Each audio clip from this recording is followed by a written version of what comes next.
Class 9 प्रश्नावली 1.5 प्रश्न 1 बताइए नीचे दी गई संख्याओं में कौन कौन सी परिमेय और अपरिमेय संख्याएं हैं।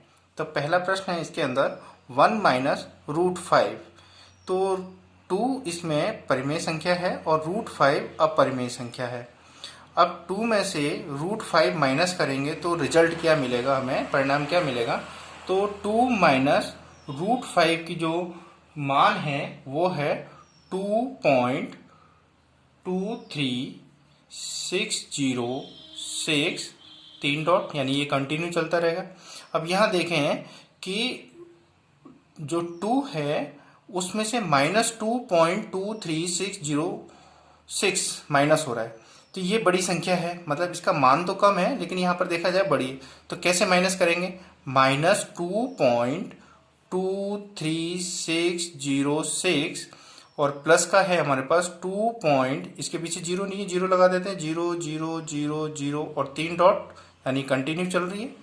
तो यहाँ पर हम देखें इसको माइनस करेंगे तो 3 डॉट 60632.0 और माइनस का चिन्ह। तो ऋणात्मक जो है अपरिमेय संख्या प्राप्त हुई हमें 0.23606। यानी हम परिमेय संख्या में से यदि अपरिमेय संख्या जोड़ते हैं या घटाते हैं तो परिणाम स्वरूप हमें अपरिमेय संख्या प्राप्त होती है। संख्या ठीक इसी प्रकार से दूसरा क्वेश्चन देख लेते हैं।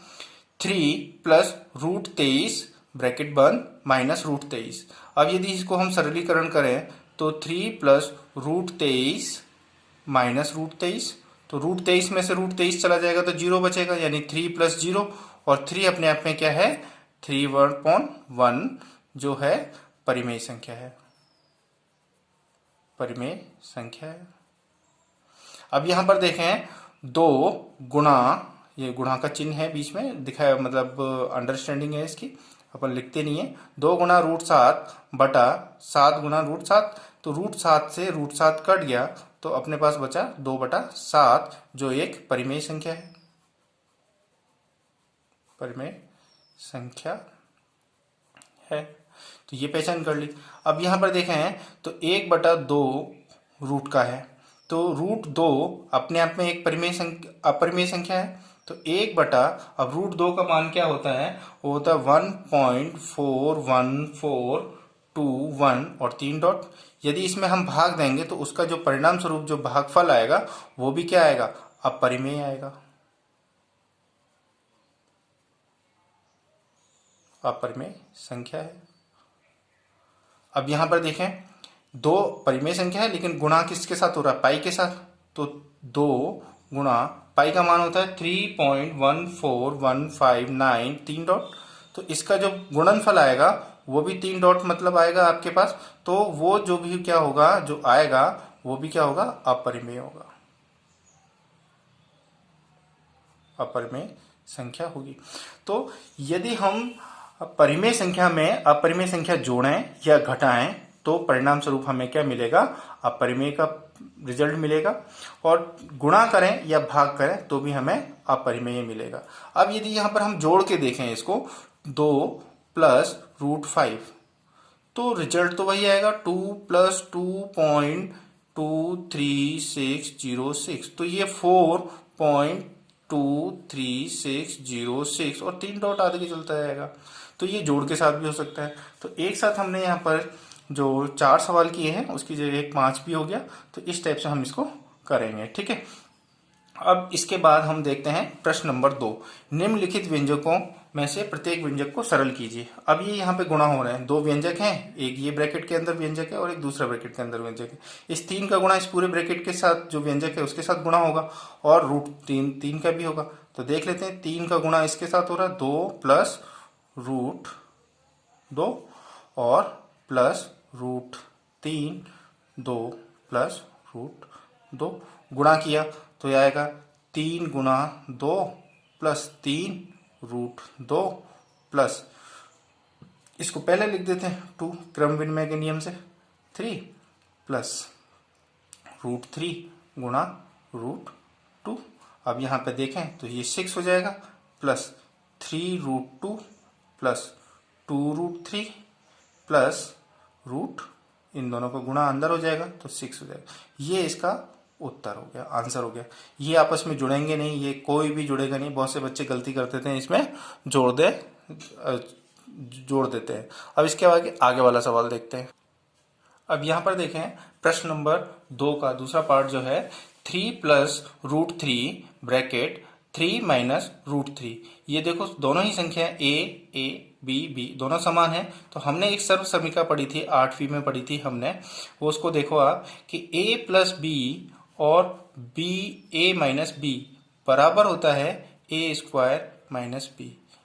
तो यहाँ सर्व समीकरण का हम उपयोग में ले लेते। तो a बराबर क्या है अपने पास 3 है और b बराबर क्या है √3 है अपने पास। तो इसमें मान रख दे तो 3 का वर्ग माइनस √3 का वर्ग, तो क्या होगा 3 का वर्ग होता है 9 और √3 का वर्ग होगा 3, तो माइनस किया तो कितना है 6 आंसर।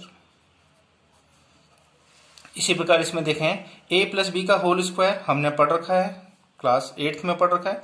a प्लस बी का होल स्क्वायर, इसका क्या होगा a² plus b² plus 2ab। a कितना है यहाँ पर √5 और b कितना है √2, मान रखते हैं हम।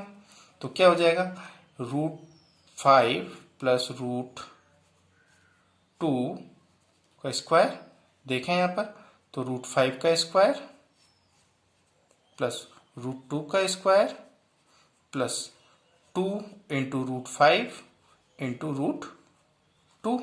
तो √5 का स्क्वायर इज 5, √2 का स्क्वायर इज 2 प्लस 2, ये दोनों आपस में ब्रैकेट में रूट के अंदर मल्टीप्लाई हो जाएंगे। तो ये मान हो जाएगा, इन दोनों को जोड़ लेंगे तो ये 7 हो जाएगा, 7 हो जाएगा और 2√10 हो जाएगा आंसर। ये यहाँ पर ये जोड़ मत देना है ना कि 7 प्लस 2 9, 9√10, ये इतना ही रहेगा। ये रूट वाली संख्या है, इसके साथ नहीं जुड़ेगी। अब जैसे हमने तीसरा देखा था, तीसरा में a प्लस बी और a माइनस बी की सर्व समीकरण लगाई थी, तो इसके अंदर भी हम वही लगा लेते हैं क्योंकि दोनों ही सेम है। देख लें आप, दोनों ही सेम है। तो यहाँ पर हो जाएगा a माइनस बी पहले लिख दिया और a प्लस बी बाद में लिख दिया। a का मान कितना है √5 और b का मान क्या है √2। तो यहाँ पर देखें अपन, तो ये हो जाएगा a² माइनस b²। तो यहाँ पर हो जाएगा √5 का स्क्वायर माइनस √2 का स्क्वायर। तो ये हो गया अपने पास 5 माइनस 2 इक्वल टू 3 आंसर। तो इस टाइप से हमने ये दूसरा सवाल कंप्लीट किया। अब सवाल नंबर 3 देखते हैं अपन। अब प्रश्न नंबर 3 देखें।